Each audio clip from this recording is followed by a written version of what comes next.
clicking on the video, and welcome to our 3-year review of our Mako Pro Skiff 15. We've had this boat now for 3 years, and so I thought it'd be good to do a little follow-up because we did the walk around, we did the tour of the boat and all that kind of stuff, but this would give you the 3-year review kind of on things that we really like about it, things that we don't like.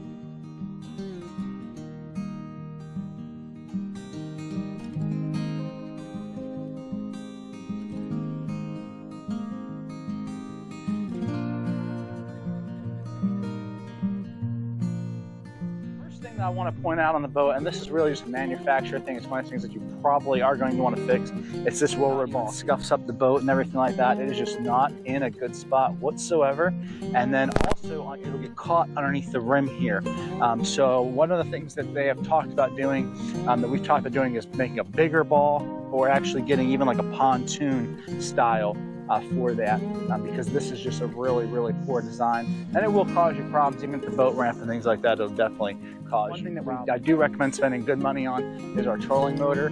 We went with the Mako Terra Nova, and it also has the spot lock feature, which is very good, and we really have enjoyed that. It's kind of changed the way that we have been fishing. And then with that, we went on the inside, and I have a dual bank system here for 2 batteries, so we have plenty of power for it.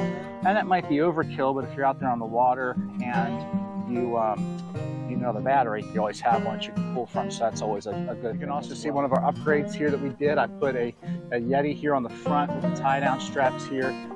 Very simple to do, but I like to keep my food separate from my fish, so that allows us to do that. This front compartment up here is just about useless for anything. It has our anchor in there. I do carry an anchor, even though this doesn't have an anchoring spot. I do keep that just in case we do need that, and that's your sock as well. That's part of that. One of the things that has been a big disappointment on the boat has been the live well.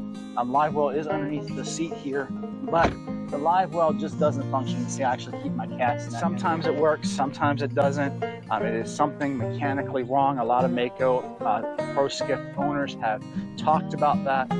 So that's just a commonly known issue, and it will cause you most likely some headaches and some problems. Like I said, sometimes it works, sometimes it does not work. Mechanically speaking, the boat has been phenomenal.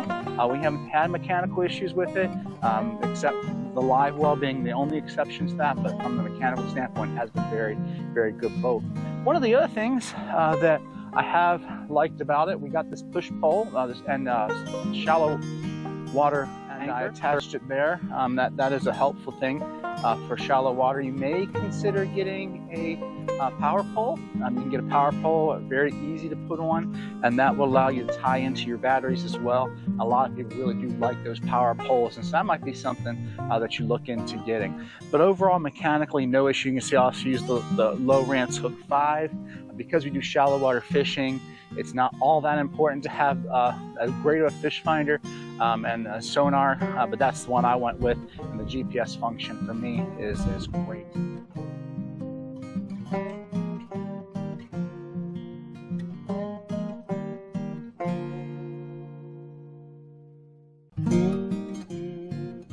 One of the things that I would recommend for upgrading, if you can afford it, get the bigger engine. This is the 40, this is the 4-stroke 40. It does come in a 65, I believe, and that is something definitely worth taking a look at, because the top speed on this boat with Karen and I is going to be right at 25 miles an hour. That's about as fast as you're going to be able to go.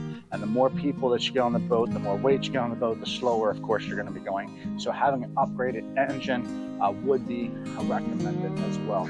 We also went with the 4-blade prop. Stainless steel prop, and that served us very well for getting up on plane pretty quickly. It does get up on plane really easily. A couple of the other things that I've done here, I've added some rod holders to the cooler. The cooler does come with the boat, so I added some rod holders on both sides, and actually some rod holders to the front as well. Sometimes if you're just floating and soaking baits, you can do that, and also we use these for trolling.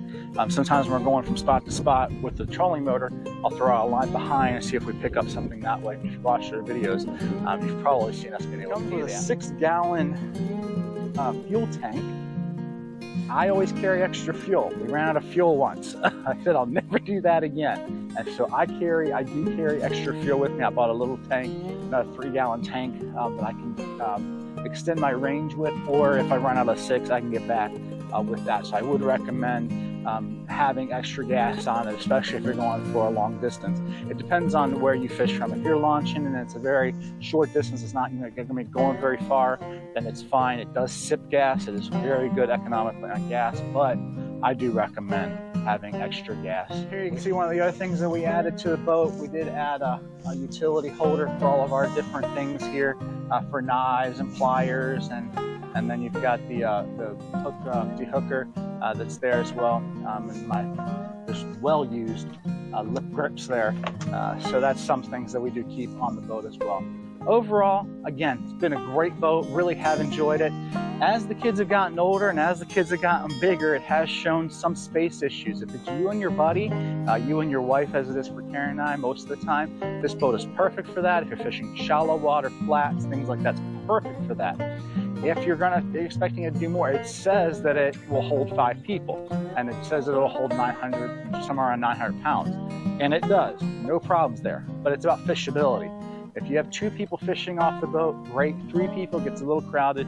Any more than that, it really does show some limitations with that. So do keep that in mind when you're considering the Mako Pro Skiff 15. The boat does have good rating for weight, and it does have good areas for you to sit. But again, if you're going to be more than just 2 or 3 people, it does show its limitations when it comes to its actual size. But you know that it's a smaller skiff.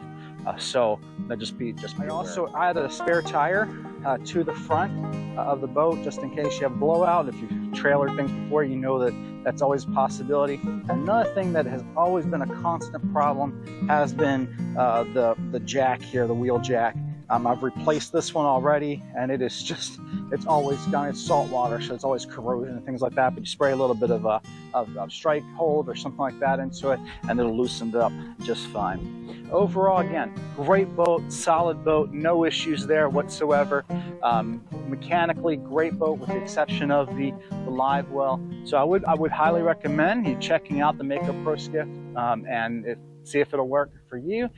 Maybe look at the 17. They don't make the 19. I don't think they make that one anymore, but they do make it in the 17 as well, which is a little bit bigger.